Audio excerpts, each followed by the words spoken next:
KPOP is the Hebrew acronym for face-to-face combat. It is the original combat system of defensive tactics, hand-to-hand combat, and self-defense employed by the Israeli Defense and Security Forces, the Israeli National Police, and its special operations and anti-terrorist units. KPOP fight tactics originated in the 1940s and were used by the Palmach forces in fighting for the independence of the State of Israel. These Palmach units later formed the core of Israel's special units in the conventional military. The modern-day KPOP combat system is headed by Lieutenant Colonel Chaim Pierre, who served in one of Israel's most elite units called Matkal, and later on trained other special units in guerrilla warfare and hand-to-hand combat tactics.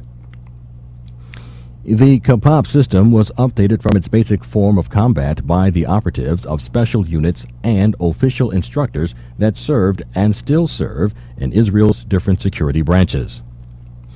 The KPOP Federation is based in Israel, with the KPOP Academy serving as its sole representative in the United States. The KPOP Academy was formed by two former official Israeli military and police instructors in counter-terror combatives, also known as LOTAR. Major Avi Nardia served in a police special unit known as Yamam as an intelligence team member and defensive tactics CQB instructor. In 24 years of service to the Israeli Defense Forces, Major Nardia took part in the Lebanese War of 1982, where he earned the rank of major. As well, he has trained police agencies and armed forces all over the world, from police patrol and corrections officers to SWAT, SRT, and SERT team members, from Army, Marine, and counter-terror units to special forces. In Israel, he taught defensive tactics and operational behavior at the Operational Police Academy, which is charged with training the entire police force of the country. To this day, he is a CQB trainer in the Israeli Defense Force Reserves, as well as a reserve police sniper. Albert Timon is a former elite counterintelligence undercover unit member for the IDF, as well as a LOTAR and CQB instructor for various police SWAT schools. Albert is one of only a few security operatives in the world to arrest a live suicide bomber. The bomber still had his explosive belt strapped on and was caught in the act of committing a bombing. In his 18 years of operational experience, Albert has trained special units in tactics and cross-trained with the best operational units in the world.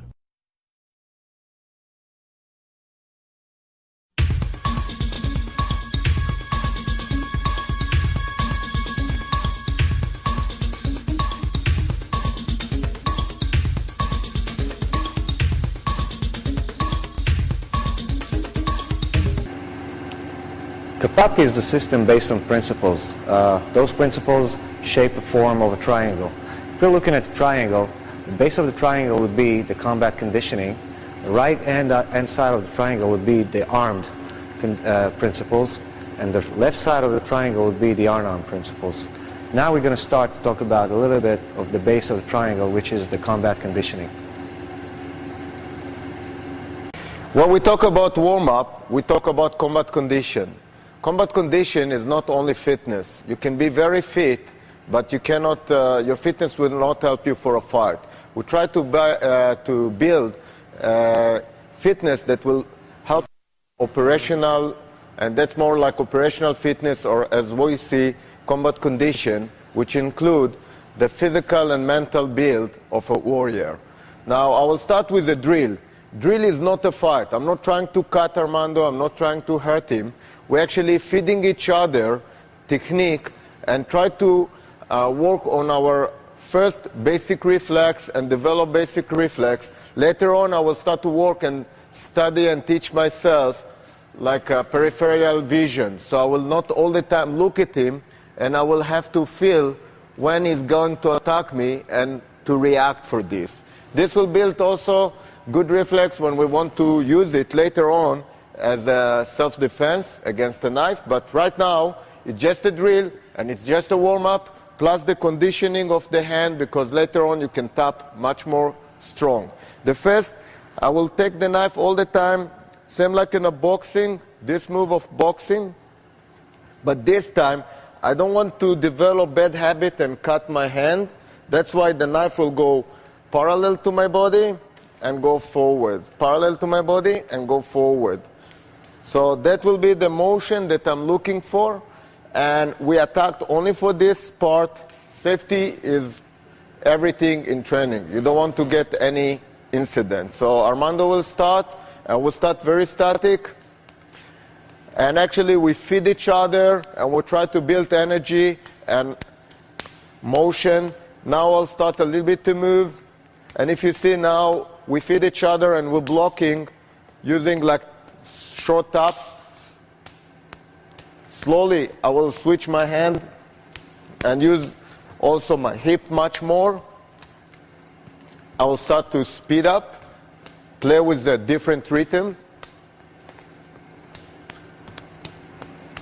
And slowly, again, because I'm going to switch the exercise, I'm going now to come from the side. And now I'm going to come from under, up. And slowly, if you see, I will not start to look. I will try to see him in my peripheral vision and to build peripheral vision. So during the training and the drill, I'm building my reflex, I'm building my peripheral vision, eye and hand motion, and also legs, different rhythm. And slowly, I can start to tap and build a little bit more contact.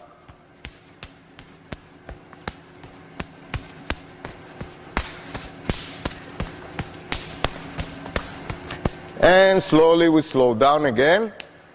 And the next move, I'm going to switch my blade.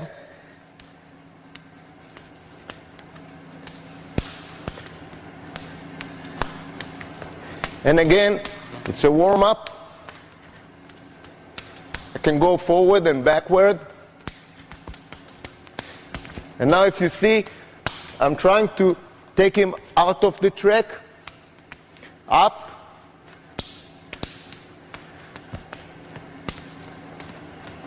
All of those exercises are to warm up and develop a reflex that when I don't have the knife,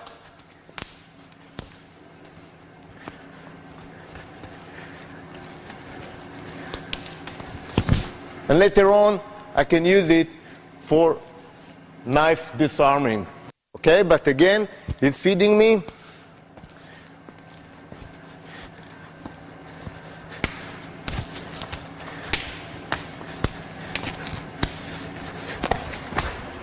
And later on, I can use for more options, but we just warm up. So again.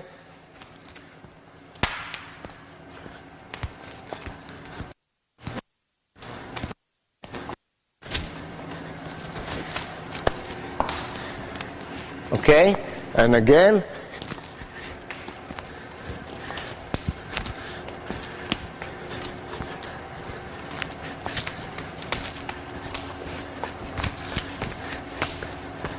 And many times I just want to tap on him, because many times when the guy attacked, I have no time.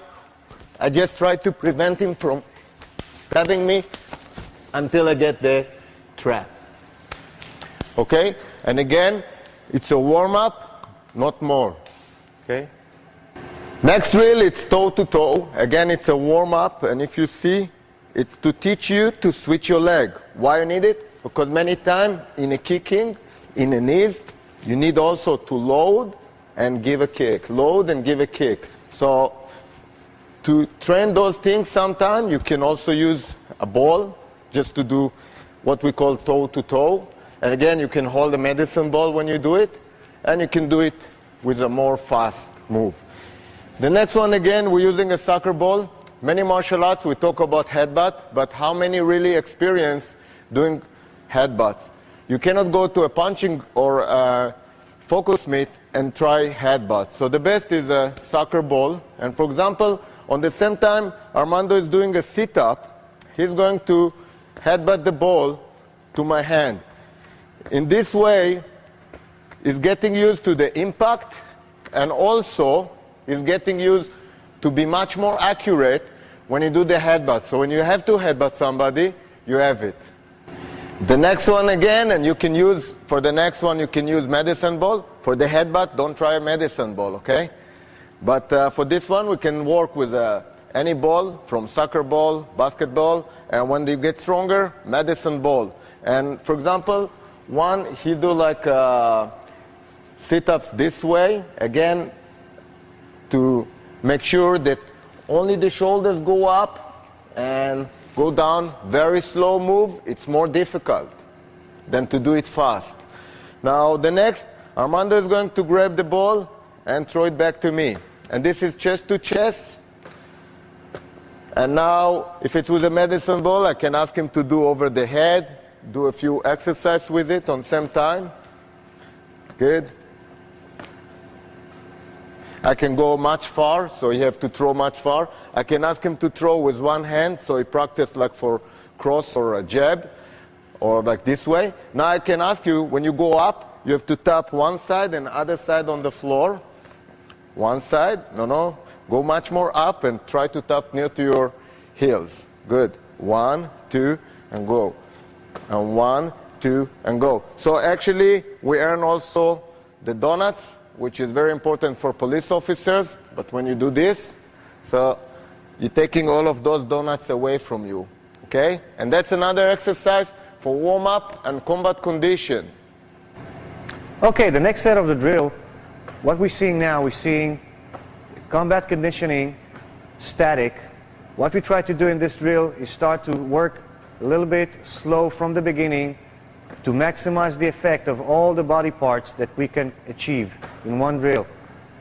This drill that you see Avi and Armando doing, they're following each other, chest high, and throwing the ball using hands. And now a combination of throws one to each other, following each other with jabs, simulating jabs, cross. The body move should be exaggerated actually just to achieve that effect, that wanted effect, that we condition all the body parts. We're seeing the movement of the legs, and we see them simultaneously working on the upper body, on the lower body, using the coordination of all the parts. This effect is very efficient to develop good coordination between hand and leg coordination. We'll achieve a lot of movement, speed, agility of the legs, and maximizing the effect on all the body parts. Okay, like we've seen in the previous drill, what we want to achieve in this drill is the same effects that we're going to train: the grip, the index grip, and the reverse grip. Armando and Avi is positioned in a certain way that from this distance they're going to throw the knife one to each other, receiving and feeding the knife, reversing the grip, playing with the grip, and playing with the instinct. Now we can change hands and throw, we can change distance and throw, and we can change speed and add more effects to this drill. We can maximize it and put more of the lower body and the upper body workout. And of course it looks like a little bit of a shadow boxing and sparring from a distance. So we create multiple effects achieved in one drill by combining all the elements of body movement, shadow boxing with the knife, and the most important part of this drill is the grip. Okay, working on the instinct, and we're working on the grip of the knife. Now we can work out with two knives, and to start to make it a little bit more difficult, so we can see the knives are being delivered from one to another, and there's more body movement, and it gets tougher and harder to the ones that... Now, if you see what Avi and Armando is practicing now, it's a good educational subject that adds more into the training, and we punish every time that a knife will be dropped, like Avi is doing now. The punish will be for the one that dropped the knife. And now, if you see Avi, He's not letting the knife away from him, is picking up the knife, is doing the push-ups, and keep on going with the drill, not letting go of the knife as an educational part. Never let go of what you have in your hand. You can always use it as a weapon.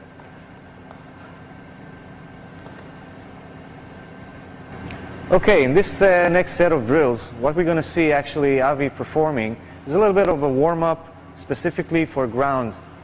And most of the ground techniques that are incorporated in Kapap have been mutually developed with Professor John Machado from John Machado Academy of Brazilian Jiu-Jitsu.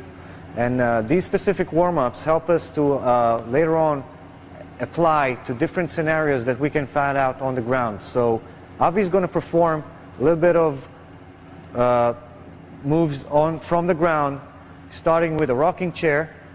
And Avi is what he's starting to do now, starting to show the applications of the warm-up. So just by this move, Avi is showing the ability of very smoothly moving from one position to another on the ground and achieving multiple scenarios that can be incorporated into the training.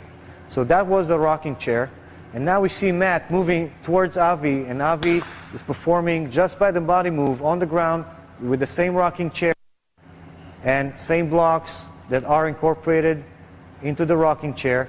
We can achieve a lot of counters to possible scenarios on the ground. Now when Matt is trying to move towards Avi and pass his guard, Avi is going to trap and move his side and make Matt fall on the ground, and from there we can keep on the fight. But again, we're going back to the principles of the warm-up, and we see Avi is still warming up, and Matt is trying to do a lot of kicks from different sides and different angles, and still this very simple move shows us that the rocking chair is very simple to apply when it's incorporated with other moves that we're going to later on cover on the ground survival and the ground fighting skills of Kapap.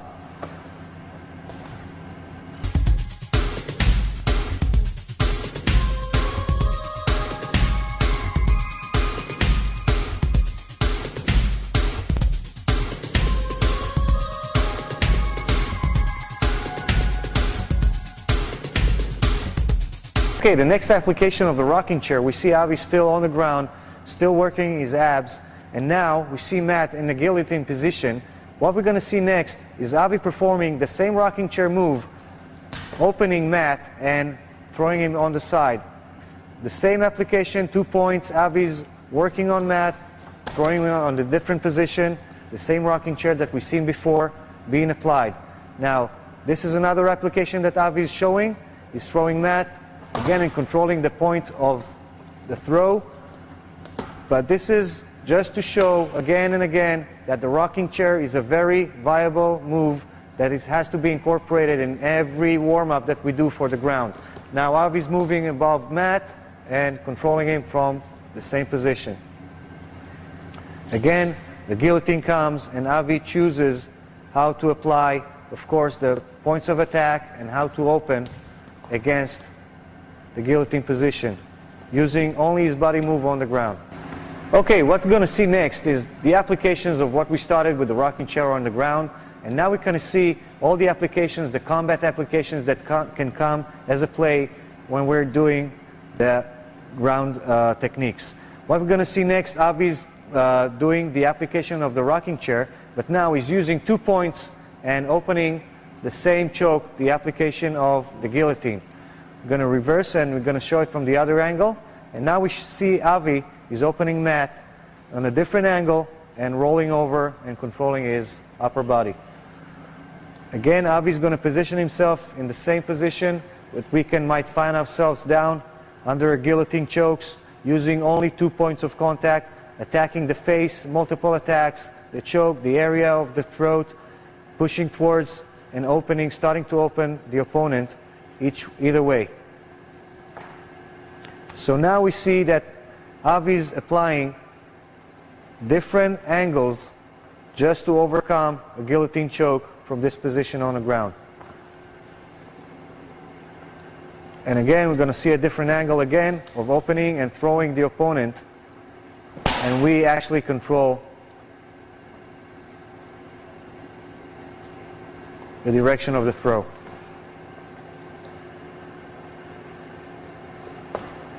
And now again, it's very easy just to incorporate a little bit of the body move from the rocking chair. As you see Avi practicing it, that's the only move. It's a gross motor skill. You don't need to think about it too much. It's very natural. And what Avi is actually doing is hugging and coming back towards and shifting all the weight moves. You don't have to be a big person to do that. Everyone can do that. And what we're going to show next is multiple applications for the same exact rocking chair. Throw to the side.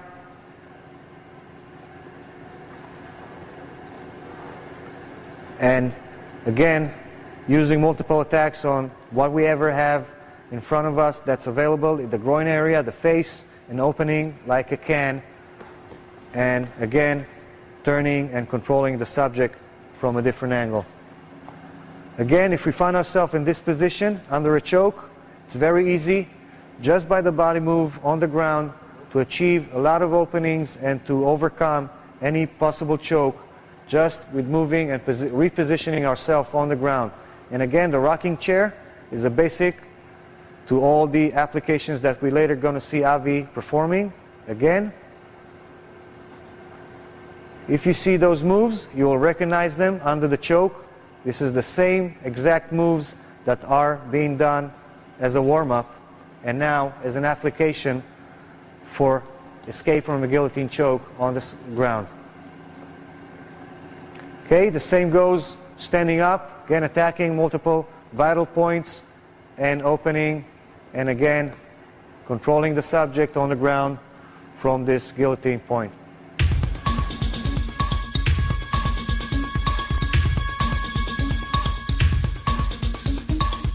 What we're going to talk about now is about the medicine ball. One of our features is medicine ball through conditioning the body, strengthening, explosive power.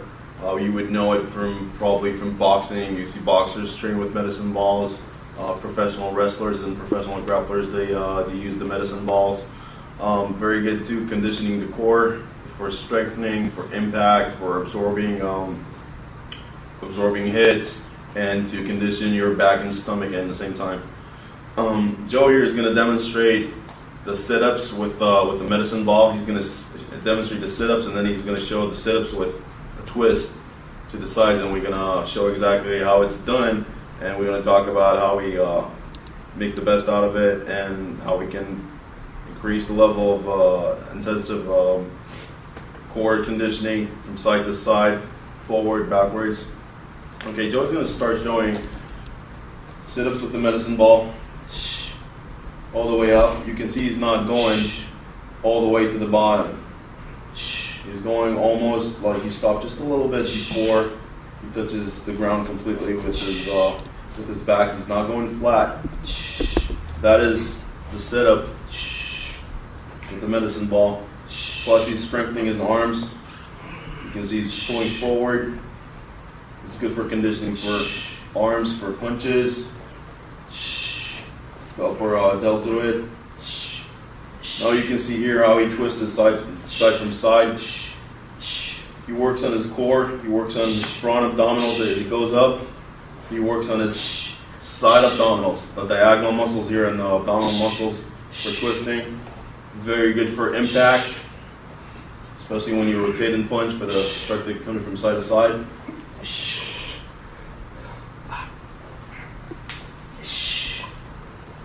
Here you can see the medicine ball going all the way.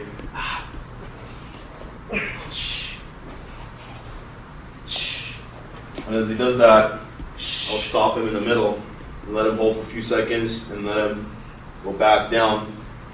And again, stop a few seconds and go back down to have isometric contractions of the muscles. Another important element.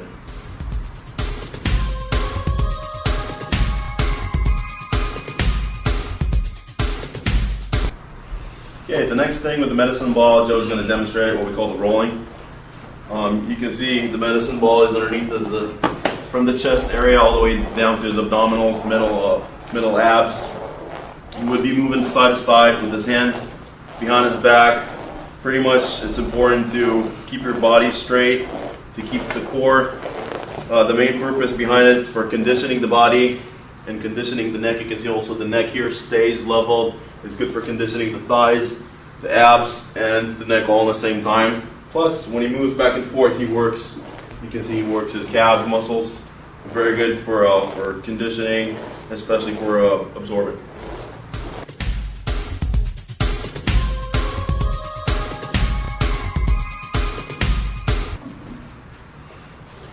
Okay, here we have the crunch with the medicine ball. You can see Joe is holding the ball, squeezing it between his knees right here. It works on your inner thighs. It's very good if you're a grappler from the guard position. It's very good for conditioning your lower abs all the way down, almost to the groin level.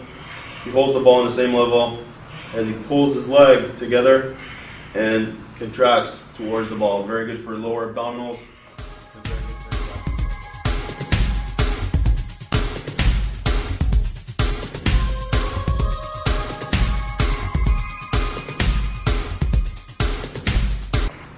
Okay, here what you can see is actually toe-to-toe sit-ups.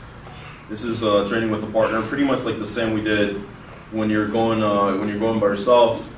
This time it's with a partner. You can see how we transfer the ball as he shifted from side to side. Again, we're working our upper arms, our chest, by pushing it forward and doing the sit-ups. Make sure when you're doing it, one partner would be crossing his ankles right here, okay? So you're gonna stick together.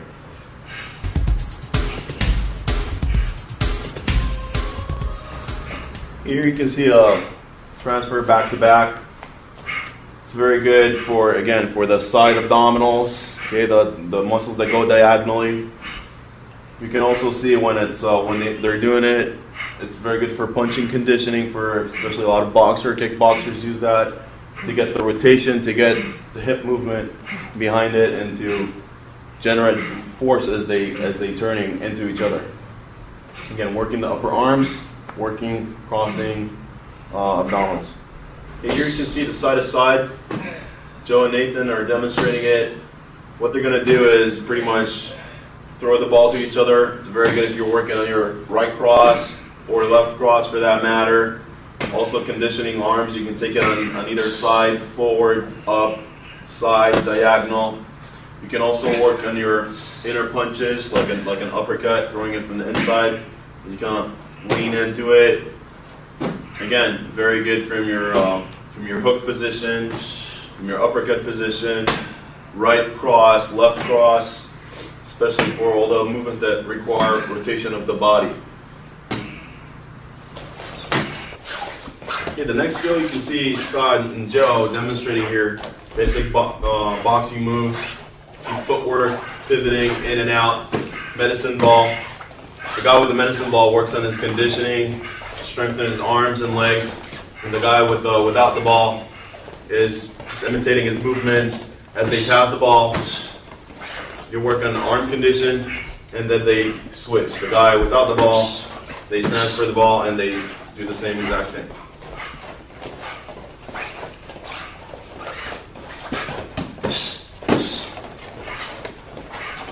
Same thing here, you can see the guy with an empty hand, without the ball, works on his punches, works on his form. Nice clean technique. The guy with the ball, he works on his chest muscles, arms, and legs.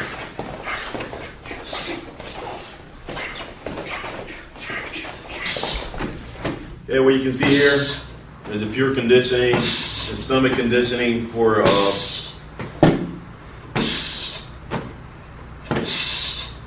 the student. You can see that Scott is dropping the ball right on his stomach as Joe absorbs the impact and in a movement of bench pressing it back into Scott's line. And again, Scott drops in the stomach. You exhale. Make sure you breathe. You breathe out. You exhale. as you absorb the impact if you're lying down there. Scott here is actually performing irregular push-ups. The only thing is this time he's doing it on a medicine ball, transferring side to side, left to right, and right to left. Also by leaning on the medicine ball, he's tried to accomplish and stabilize and keep his balance as he does it as he moves from side to side. Okay, the next drill, we call it the Superman. It's pretty hard. See, both Scott and Joe are arching their bodies, feet whether they're up or down, and they just pass the ball to each other. Make sure you arch your back. It's very good for lower back conditioning. Right in front of each other, pretty much passing the ball. This time you'll see them working on their basic punches, whether it's a right cross, right hook, right uppercut. Okay, absorb.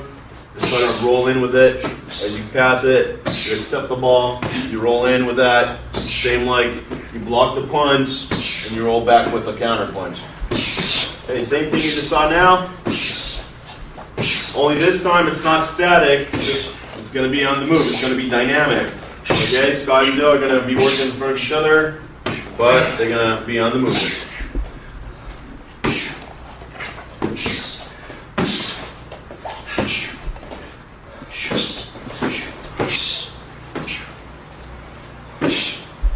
You see Scott and Joe are squared off here. They're working on their squatting. Squatting is really important, especially for boxing skills, for grappling skills. It's important to condition your quads, bursting power.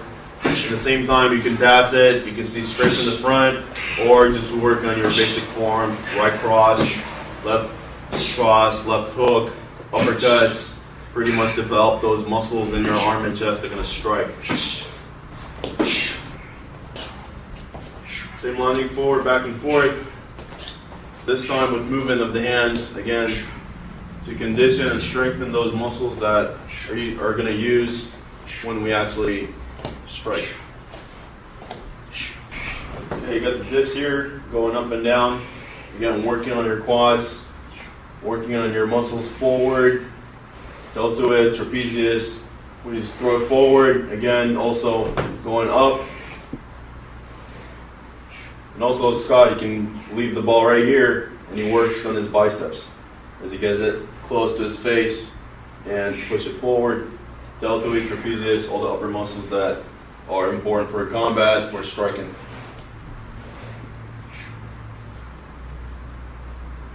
Now Yuri is going to demonstrate some basic ab workouts using the medicine ball.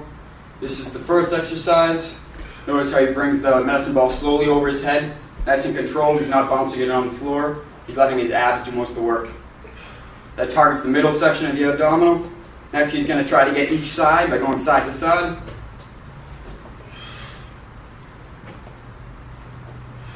Once again, it's controlled movements.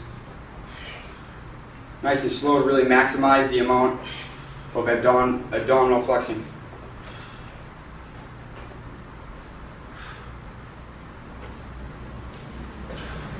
Once you get yourself a partner, you can extend your abdominal workout by using this medicine ball drill right here. Side to side, they pass it off to each other. Really work that side muscle, the love handles. Switch directions.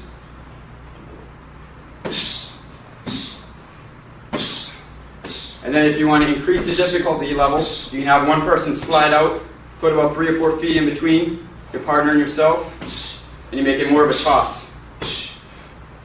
This makes you use your arm muscles more.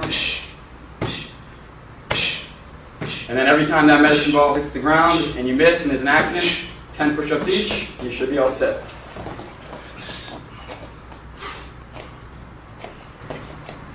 Okay, next one, working on the abs with the feet in the air. Pretty much keep between 4 to 5 inches from the ground from your heels. Works on your abs, working the same side muscles we just did now, plus very good for your lower abdominals if you're a grappler, you're a wrestler. Very important to develop those muscles.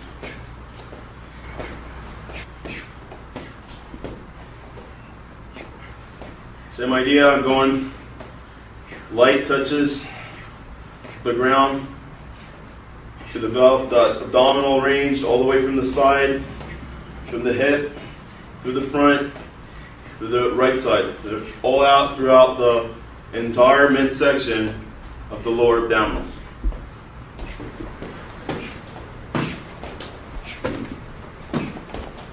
Okay, what you can see here is a group drill from Medicine Ball. Scott is coaching. He throws the ball, each and every one of them.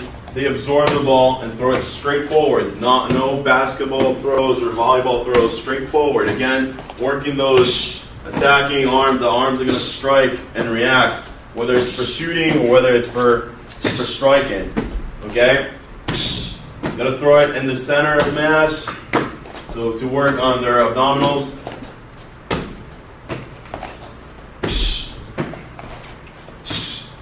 You can also start combining in a random order. Okay? From the guy in the middle to the guy at the end. From the guy at the end to the guy at the other end.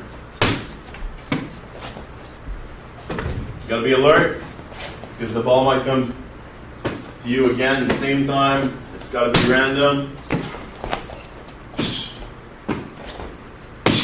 Now Scott can just play with that a little bit. He can look on this guy, kind of make like a fake kind of thing as if he's going to throw. Look at this guy and throw it to the other guy. So the students are responsible for being prepared. So we can run at the spot. Again, the same drill we did.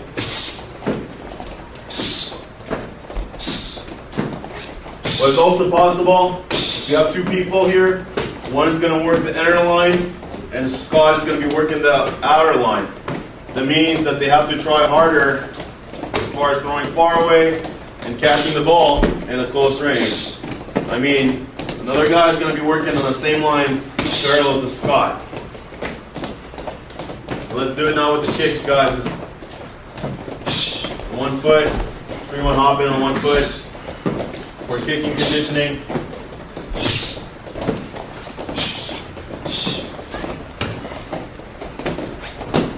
Really important to remember, when you're absorbing that ball, you want to exhale.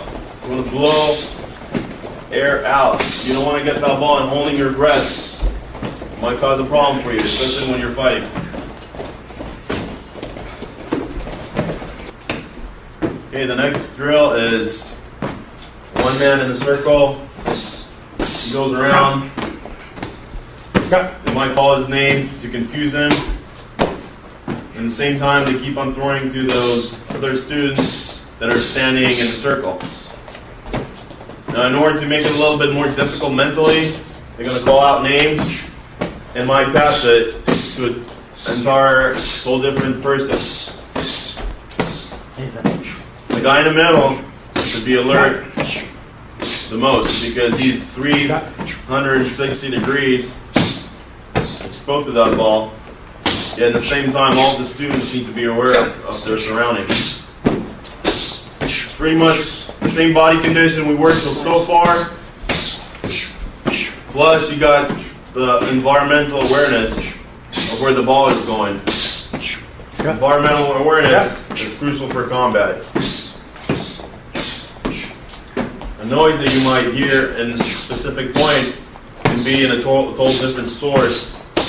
You would think you heard it in one place, but actually it came from the other place. Point is, be alert, be conditioned, and pay attention. Everything would happen. Similar exercise. Everyone turn their back towards the middle and passing it side by side. This is going to work that side area, which is a big problem spot in a lot of fighting situations. Somebody will attack what's called the floating rib down at the bottom of your side.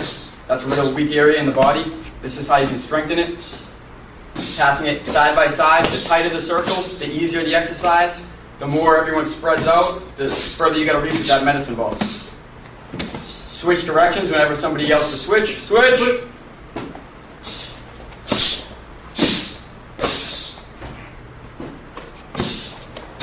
And if somebody drops the medicine ball,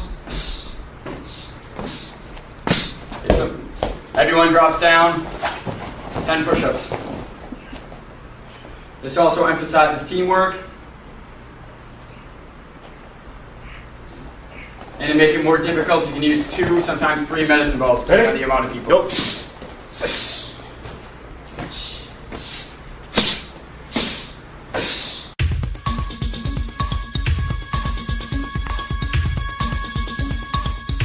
Next, I'm going to take a minute to show you some basic boxing strikes.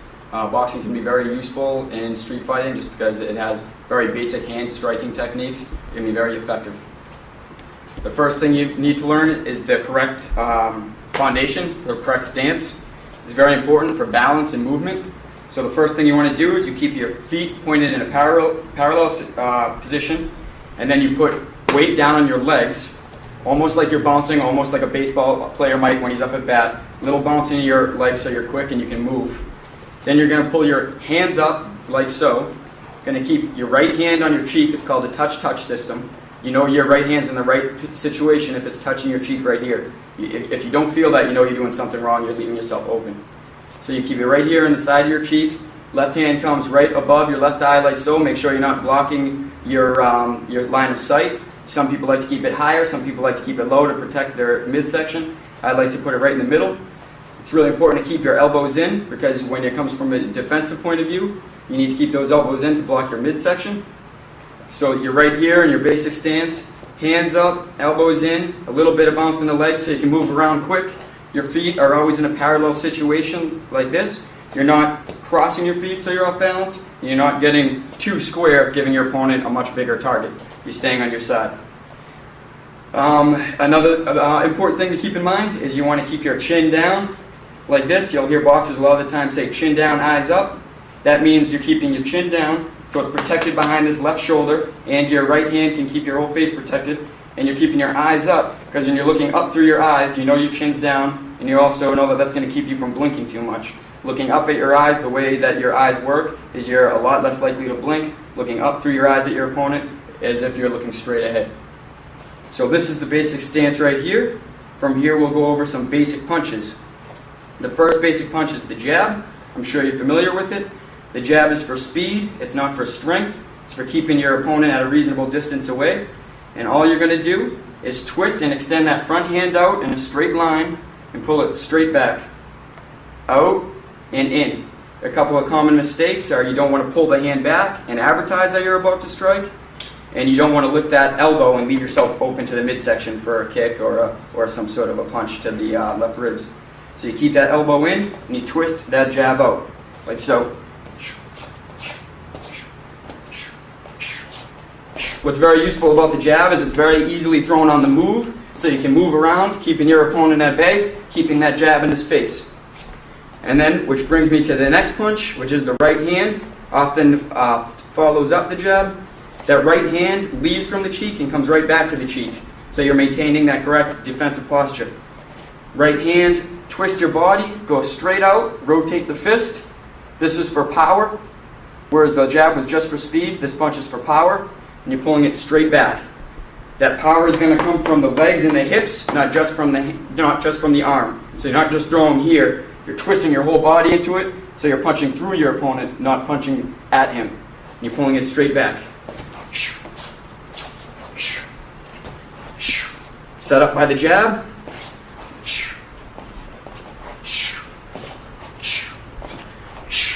You can also throw these punches to the midsection by dropping your body.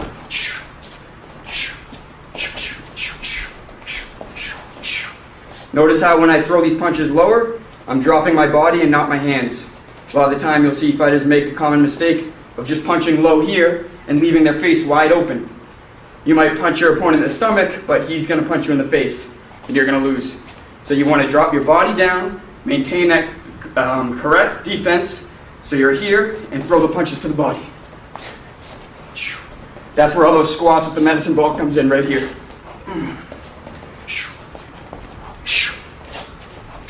Those are straight techniques.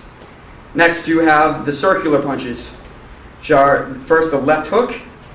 All you're going to do, pick up that left elbow and pivot with that front foot.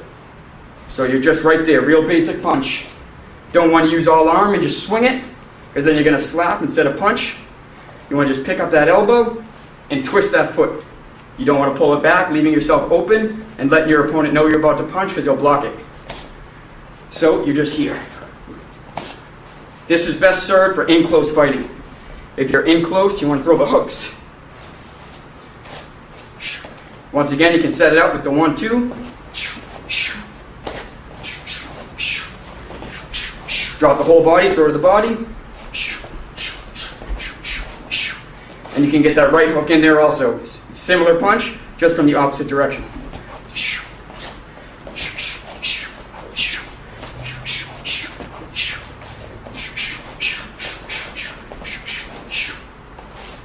Uppercuts, going to come up underneath your opponent.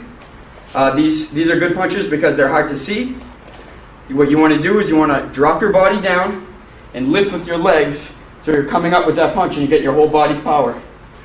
You don't, once again, just want to drop your arm because then you're going to be left open for a strike. So, drop the body, come up with the uppercut.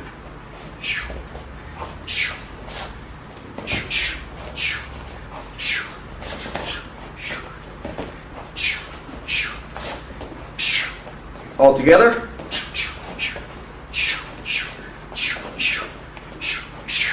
Okay, since I just showed you the basic punches, now I'm going to demonstrate and Yuri's going to help me by holding focusness. A couple of things to notice is because we're using boxing for street fighting, I'm going to limit the amount of movement I'm doing because if you move too much on the street, you're very susceptible to leg kicks, knees, grabbing. So for a street situation, you want to have what's called more of a solid base.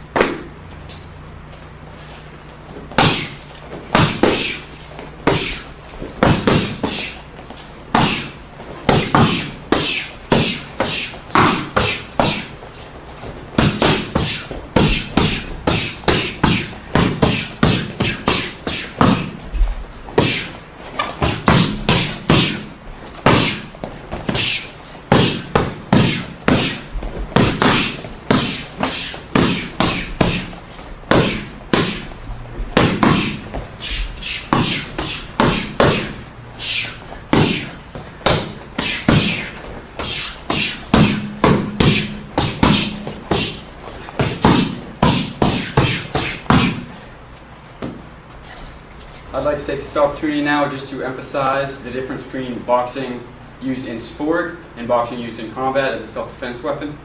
A few of the main differences would be what I just touched upon before. You want to limit the amount of movement. You don't want to dance too much, like say Muhammad Ali or some of the boxers you'll watch on TV. You want to limit your movement. You want to limit both the leg movement and bouncing around. You also want to limit the head movement to open yourself up, so you're not opening yourself up to knees. And you're not leaving your legs wide open to be sweeped or taken down or leg kicked. A couple of other things to keep in mind. As far as the striking goes, the jab can be very useful in the street. All you have to do is open up that hand, and instead of striking with a closed fist, you leave all your fingers open and you just convert it very quickly into an eye poke. Then you can just jab the eyes, just keep that jab in their face, and as soon as you connect with one of those eyes and you see them blink, that's when you follow up with the right hand left hook. Some other useful weapons, instead of using the hooks for in-close fighting, like here, the hooks can be easily converted into elbows, often seen in Thai boxing. The elbow comes up just as if you're hooking, but instead of striking with the fist, you just strike with the elbow and you turn it over. Same pivot, and the power is coming from the same body pivot. I personally like to take the other hand and go over it to maximize the protection of my face. So I'm here. Switch, and I'm here. You can do up elbows. Notice how the power is still coming from my legs. Up elbows, side elbows, even come down on elbows. And you can put them together with the striking, the eye jab, the right hand, left elbow, right elbow, down elbow, bring that face up, follow it up with the right hand, left hook, down elbow, knees. Most of the other tools will carry over very effectively onto the street. The same basic concepts. You always want to have your hands up, always want to keep that chin down. So if you do get caught with a punch, your chin's down, you're not going to pop your head up. You're going to keep your chin down nice and tight. So even if you do get hit, it's hopefully on the forehead. not the nose or jaw. Chin down, hands up, elbow in. Same basic principles, just limit the movement. Since we just showed you some boxing striking, it's necessary now to show you how to defend against the other person striking you. First, your best defense is to have that good, solid base stance foundation. That's the best defense because your hands are already naturally in the position to block anything coming at you. The person throws a jab at you, you have a couple of options. You can just catch it with your hands, which is going to stop you from getting hit, very effective. However, if you want to create openings for counterpunching, it's even more effective to give that hand a little bump. In boxing, it's called a parry. So if the person jabs, parry it to the side, parry it to the other side. Any straight punch your opponent throws, you can parry, whether it's a right hand or a jab. Parry it off to the side. Straight punches, stop, parry. As far as the opponent throwing hooks, you're going to keep that same basic stance, and if they're throwing a left hook, all you're going to do is take your left hand, slide it up, almost grab your own ear and your own head, or you can grab the own side of your head, leave as much little difference, as little space as possible in between your forearm and bicep, so that hand can't sneak in between, and you're going to meet it right here. Meet it dead on the side. If they throw the other hook, same idea. If you have a big, strong guy and he's swinging for the fences, you can take away that blow, which can still hurt, even if you just take it where you want to take it. You can take that away by absorbing it and moving with it. That hook's coming from here, you move with it. And moving with it can also bring in effective counterpunching, because you absorb it, use that power to come back and counterpunch. So you have block, block, parry, parry, block the hook, block the hook. You can also block that strong right hand if you're afraid that parrying isn't enough. If you have a larger opponent, very strong, you can do the same thing. Bring it up in front of you like this. Absorb the power. Send it back at him. Block here, counter. Block here, here. If he goes to the body, that's why you want to keep your elbows in at all time. Keep those elbows here. I still like to personally keep my hands up because I'd rather be caught in the stomach than the face. Just drop my elbows. Some people will drop that front hand like this and use the shoulder to protect their shoulder. Here. So now, with the help of Yuri, I'll go over some defenses. Start off just with the jab, and I'm going to stop the jab or parry the jab.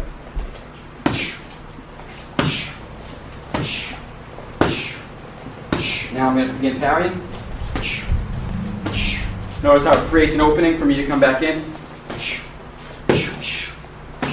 Whereas before, just stopping just does that, just stops the punch.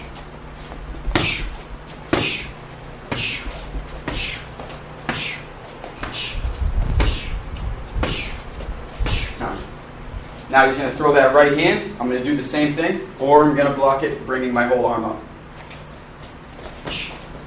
That's a parry. Or I can stop it. For training purposes, his punches are being aimed right at my forehead.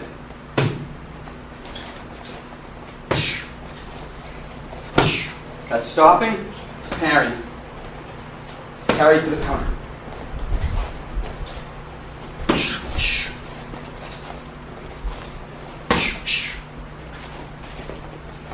Now I can put that jab and that right hand together. Throw whatever he prefers.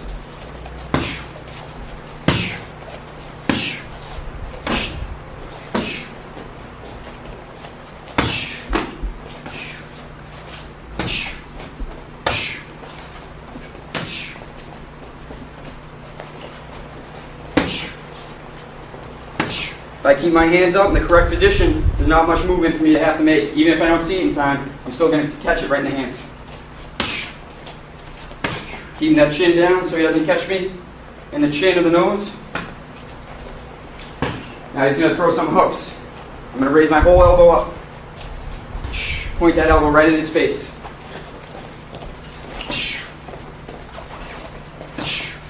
In fact, if I want to be cheap, I'm going to walk in as he throws it. I'm going to catch him with my elbow right to his face. Turn that block right into a strike.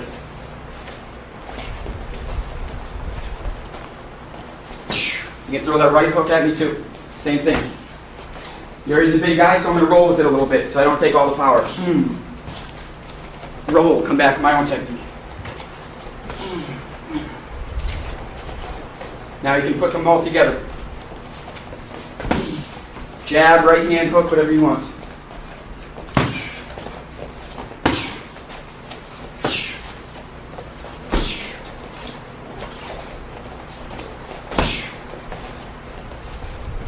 A little bit of head movement's okay. Make them miss.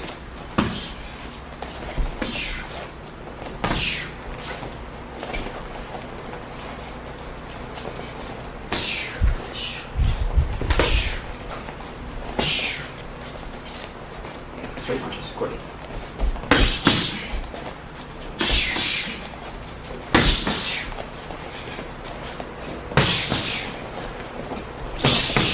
My hands are tight. Even if I don't block them in time, they're still just kind of beat my forearm. Ready to counter. Okay, thank you. Some other defensive techniques, other than blocking, would be some movement as far as ducking power punches, and also moving inside to take away the distance so they don't have the room to strike. And you can go for a clinch or a wrap-up or a takedown. First of all, to duck a power punch, same as if you're throwing body punches, it's the same principles. You want to keep from your waist up, straight up, and maintain eye contact with your opponent, and you want to do all the bending from your waist down, your legs. So if your opponent throws that left hook and you want to go underneath it, same idea as throwing that jab or right hand to the body. You just want to make a circular movement, a duck down and towards him that way, or the other direction. But notice how my eyes and upper body is staying straight up, so I can still do all the techniques I need. Blocking from down low. Blocking, I can strike from down low. I'm not taking away my options. You can duck without any foot movement. Here, quick little duck. More of a bob and weave. Or to cut an angle, or to create distance, or to take away distance, you can add in a step underneath. Move back with it, move to the side with it.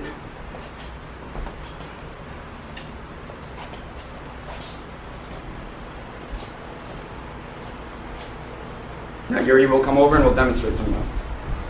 First he'll throw that jab, and I'm going to either slip outside or inside. Preferably, I'd like to slip outside because that takes away his right hand also, because he can't cross his punches. If I slip inside, I'm still getting out of the way of that one strike, but I'm right there, right down the pipe for his right hand. So he throws that jab, just a tiny little movement. It doesn't have to be exaggerated so you're off balance, it just has to be a tiny little movement to your right side. You can go inside, but it's dangerous. If you go inside, make sure your hands are right in front of your face.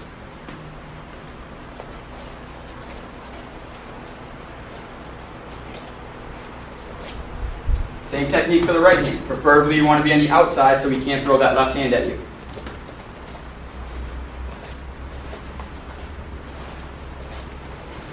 Can go inside.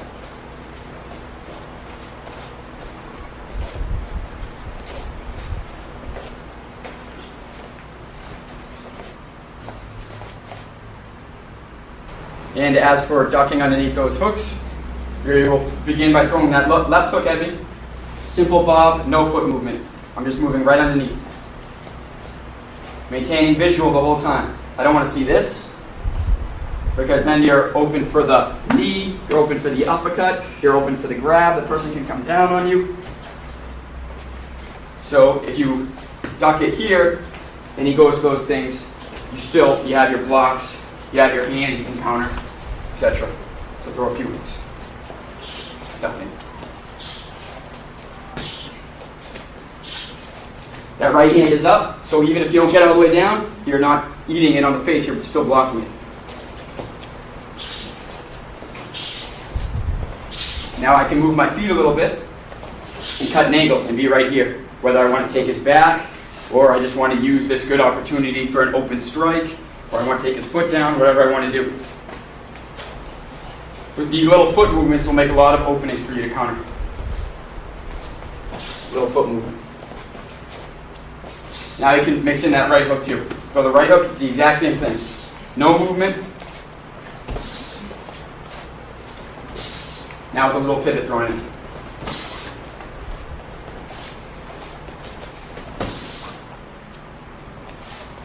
Now we can mix it up, throw the left hook or the right hook, and I have to react.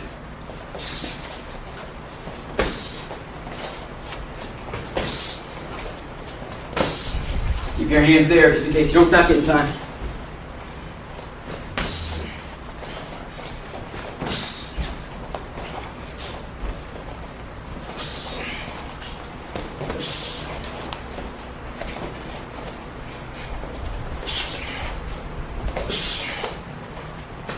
Thank you.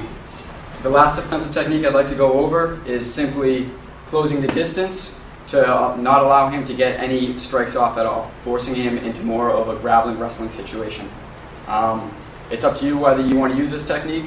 I wouldn't want to use it against an opponent bigger than me, but if an opponent's smaller than me, I might want to take striking out of the situation and go for the takedown of the wrestling. So the first thing we're going to do is Yuri's going to help me demonstrate. If he throws, these techniques are best thrown off circular punches. Why? Because if he's throwing straight ones and twos, you can't walk right into it, or else that's bad news. So the best time to close the distance is if he's getting wide with his punches. And all you want to do there is you have a few options. You can come in with the elbow, like I said before, or you can not come in with the elbow, close the distance, and go for a grab. Whenever you grab, you want to make sure that you're controlling the person's arms, not the other way around. So when you're here, you want to go in for the hooks. You want to get their arms here, not the other way around. From here, you want to keep your hip in close so that he can't go for the knee strikes. You can try to knee me straight on. I'm too close for him to go for those knees. You keep that hip in tight. That's what Thai boxers do. You can also, if you don't want to grab the arms, you can also do what they do in Thai boxing. You throw that hook. You come in for the clinch and control the head.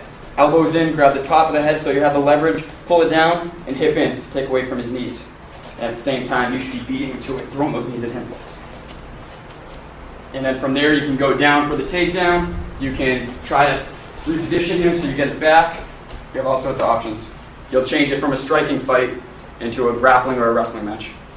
Now Yuri and I are going to do some slow, controlled sparring, just so you can see how everything I talked about ties in together when you put it all together. Please watch and analyze and try to see if one of us get hit, what did we do wrong? What did we drop that hand like we were saying you have to keep up the whole time? Don't just mock if someone gets hit. We're going slow and we're going controlled, so we don't have all the protective equipment on. If you're going to do this, make sure you have mouthpiece, headgear. Pay attention to the ounces of the gloves. Make sure they're a sufficient size so no one gets hurt. Also, you might want to put on a cup. Time.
Break.